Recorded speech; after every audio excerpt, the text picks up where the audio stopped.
Hi అండి. Welcome to my channel. మా ఛానల్‌ని ఎవరైనా కొత్తగా చూస్తుంటే లైక్ చేయండి, షేర్ చేయండి. నా ఛానల్‌ని చూసే ప్రతి ఒక్కళ్ళకు కోరుకునేది ఒకటే అండి, మీరు బాగుండాలా. నేనైతే ఈరోజు పాము వీడియో తీసుకొచ్చాను. ఆ పాము చూడండి వాటర్‌లో ఎలా తిరుగుతుందో.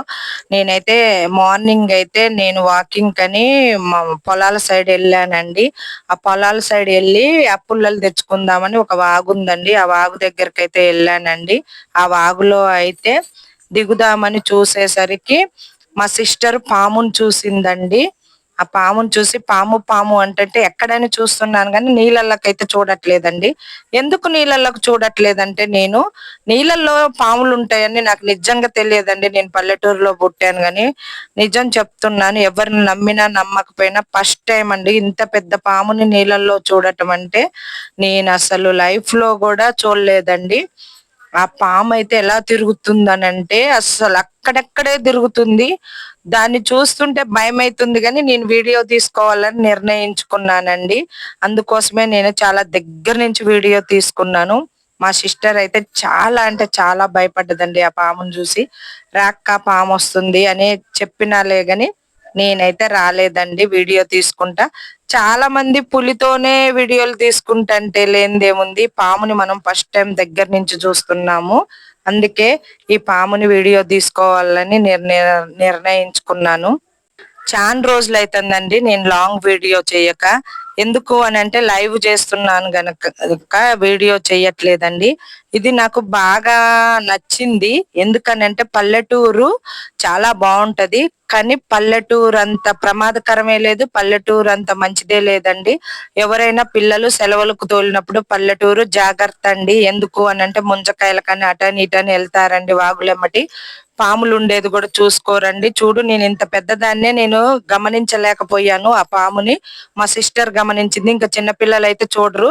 మేము ముంజకాయలు కూడా తెచ్చుకుందామనే వెళ్ళామండి. కానీ ఆ పాము అక్కడ ఉందని గమనించలేకపోయాను నేను.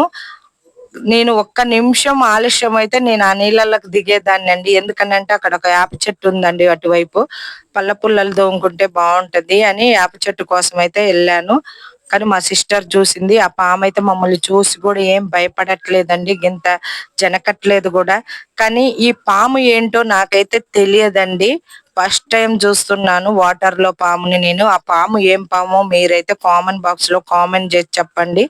ప్లీజ్ రిక్వెస్ట్ చేస్తున్నా, పిల్లల్ని ఎవ్వరైనా గాని ఇటు సెలవులకు పల్లెటూరు తోలితే మాత్రం ఇట్లాంటి అడవి ప్రదేశాలు వాగుళ్ళకు చెట్లలకు మాత్రం తోలవాకండి. ఆ పాము చూడండి ఎట్లా అదే కర్రలలో నుంచి వెళ్ళి వీగుతుందో. కానీ మా దగ్గరకు వచ్చిన దాకా కూడా నేనైతే వీడియో తీసుకున్నానండి. నేను ఫస్ట్ టైము ఇంత దగ్గర నుంచి వీడియో తీయటం అసలు నేను కలలో కూడా ఊహించలేకపోయాను. మళ్ళీ తర్వాత వచ్చి ఆ వీడియో చూసుకుంటే నాకే భయం వేసిందండి. చూడండి ఎంత పెద్దగుందంటండి.